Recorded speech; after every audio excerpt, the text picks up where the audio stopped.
2 questions இருந்து அதுவும் இதுல இருந்து எக்ஸ்க்ளூட் பண்ணிருப்பேன். அது இல்லாம 29 கொஸ்டின்ஸ் இருக்கும். ஏன்னா நம்ம கிட்ட November 24, April 24 and April 25 3 set தான் யூனிவர்சிட்டி வெப்சைட்ல நமக்கு question paper available. November 25 available இல்லை. அண்ட் தென் இதை வந்து இந்த கொஸ்டினை எப்படி அப்ரோச் பண்றது, இதுக்கு எப்படி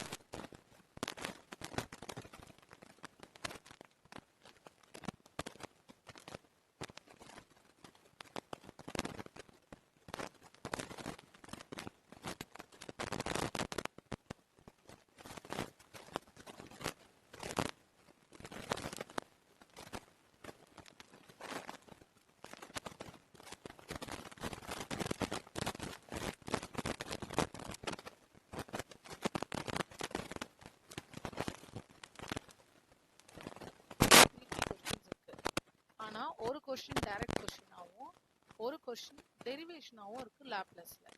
ஸோ ஒரு கிளாஸ் அப்படியே பார்ப்போம். இது ஸ்டேட் பெர்னாலி.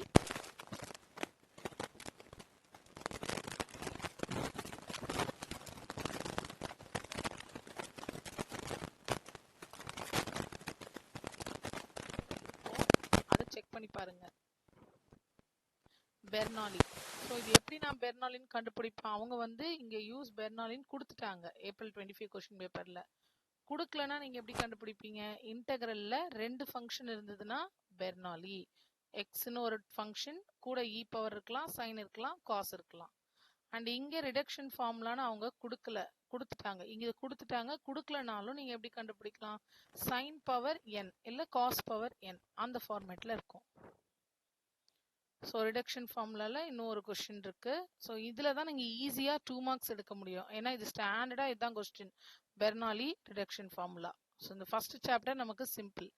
செகண்ட் சாப்டர்ல இந்த ஃபூரியர் கோஎஃபிஷியன்ட் கொஸ்டினை 0,2 பைன்னு சொல்லி நவம்பர் 24ல கேட்டிருக்காங்க. அண்ட் கீழே பாருங்க, இது ஏப்ரல் 24ல சில இருந்து C+2 பைன்னு கேட்டிருக்காங்க. ரெண்டுத்துக்கும் என்ன டிஃபரன்ஸ் அப்படின்னு பாத்தீங்கன்னா, லிமிட் எழுதும்போது இந்த இடத்துல பாருங்க, லிமிட் எழுதும்போது சில இருந்து C+2 பை அப்படின்னு எழுதுவோம். அது மட்டும்தான் டிஃபரன்ஸ். மற்றபடி ஃபார்முலா எல்லாம் ஒண்ணுதான். ஃபூரியர் கோஎஃபிஷியன்ட், ஃபூரியர் ஃபார்முலா எல்லாம் ஒண்ணுதான். லிமிட் மட்டும் 0 to 2 பை கொடுத்தாங்கன்னா 0 to 2 பைக்கு எழுதணும். C to C+2 பைன்னு கொடுத்தா அதுக்கு எழுதணும். And then question number 6. இந்த கொஸ்டின்ல நம்ம என்ன கேட்டிருக்காங்க அப்படின்னா, ஃபைண்ட் bn கேட்டிருக்காங்க. இப்போ அவங்களே கொடுத்துட்டாங்க. என்ன கொடுத்துட்டாங்கன்னா, -πல இருந்து π. -πல இருந்து π அப்படின்றது வந்து ஒரு சிமெட்ரிக் லிமிட். சிமெட்ரிக் லிமிட் பொறுத்த வரைக்கும் நமக்கு ஈவன் ஃபங்க்ஷன்ல bn பார்ட் 0. அதனால இங்க நீங்க எதுவுமே கால்குலேட்டே பண்ண வேண்டாம். மாடுலஸ் ஆஃப் எக்ஸ்ன்றது மாடுலஸ்ல இருந்ததுன்னா எல்லாமே என்னது? Even function. ஸோ அது நான் சிமெட்ரிக்ன்றதுனால அது ஈவன் ஃபங்க்ஷன் எழுதுறோம். அப்போ எனக்கு பிஎன்க்கு வேல்யூலாம் கால்குலேட் பண்ண வேண்டாம், டைரக்டாவே 0ன்னு எழுதலாம். இல்லை உங்களுக்கு இதெல்லாம் கண்டுபிடிக்க தெரியலன்னா நீங்க சால்வ் பண்ணி பார்த்தீங்கன்னா உங்க ஆன்சர் 0ன்னு வரும். அண்ட் இங்க A0 மட்டும் கண்டுபிடிக்க சொல்லியிருக்காங்க. ஸோ A0 மட்டும் தான் சால்வ் பண்ணணும், வேற எதுவுமே சால்வ் பண்ணக்கூடாது. ஸோ இங்க write the formula to find Fourier coefficient an. ஏஎன்கான ஃபார்முலா மட்டும் எழுதுங்கன்னு சொல்லியிருக்காங்க. அது மட்டும் எழுதுனா போதும். -πல இருந்து π f of x cos nx. இந்த லிமிட் வந்து கொஸ்டின்ல என்ன கொடுத்துருக்காங்களோ அதுதான். நெக்ஸ்ட் ஓடிக்கு வரும்போது ஓடியில ஈக்குவல் டு 0ன்னு இருக்கலாம் நம்மளோட சம்ஸ்.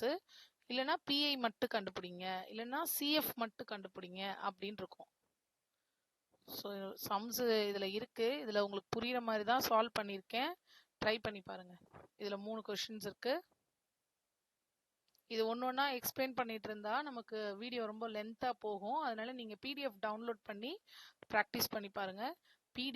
பிடியில வந்து elimination of arbitrary constant, arbitrary function, இந்த ரெண்டுமே வந்து 2 மார்க்ஸ்ல கேட்டிருக்காங்க. ஆனா நீங்க பார்க்கும் போதே தெரியும் ஒவ்வொரு கொஸ்டினும் வேற வேற. இது நவம்பர் 24ல கேட்ட ஒரு கொஸ்டின், ஏப்ரல் 24ல கேட்டது வேற ஒரு கொஸ்டின், அண்ட் ஏப்ரல் 25ல கேட்டது வேற ஒரு கொஸ்டின். ஸோ உங்களுக்கும் வேற ஒரு கொஸ்டின் வரலாம். ஸோ 2 ஃபங்க்ஷன்ல வந்திருக்கு, ஆர்பிட்ரி கான்ஸ்டன்ட்ல வந்திருக்கு, 1 ஆர்பிட்ரி ஃபங்க்ஷன். ஆனா எல்லாமே சிம்பிள் கொஸ்டின். ஓகே, இப்போ இங்க வரும்போது ரிப்பீட்டடா இருக்கா உங்களுக்கு தெரியுதா? நவம்பர் 24லயே 1, 2 and 3 3 சம் கேட்டிருக்காங்க. ஸோ நவம்பர் 24ல கேட்ட 3 சம்மும் டைரக்டா ஃபார்முலா அப்படியே எழுதலாம். ஃபார்முலா எழுதலாம், அடுத்த ஸ்டெப் ஆன்சர்.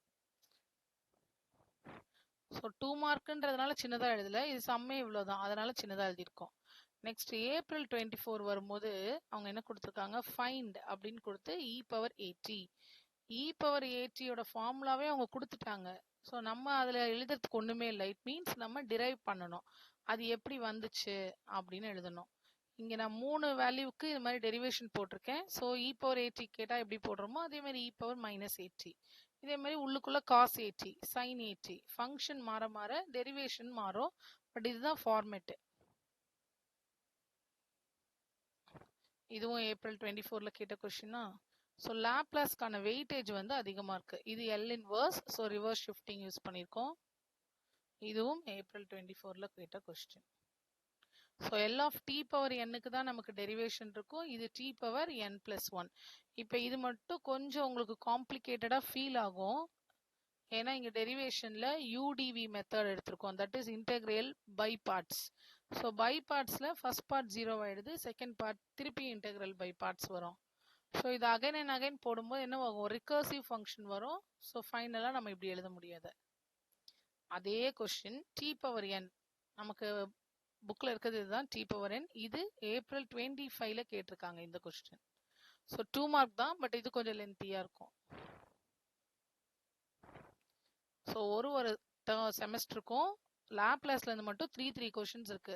ஏன்னா ஒரு கொஸ்டினுக்கு ஒரு சாப்டர்ல 2 கொஸ்டின், 10 கொஸ்டின்ஸ் மொத்தமா. லாஸ்ட்ல ஒரு 2 கொஸ்டின்ஸ் இருக்குல்ல, அந்த 2 கொஸ்டின்ஸ் எதுல இருந்து வெயிட்டேஜ் வந்திருக்குன்னா எதர் லாப்லாஸ்ல இருக்கு, இல்லைன்னா பிடிஇ ஓடிஇ அந்த டாபிக்ல இருக்கு.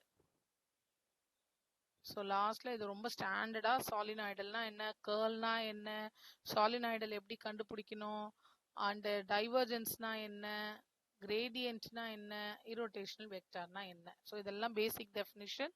ஒரு லைன் தானே இருக்கு அப்படின்னு பார்க்காதீங்க, இது ஒரு லைன் தான் டெஃபினிஷனே. ஸோ இது எழுதுனா போதும்.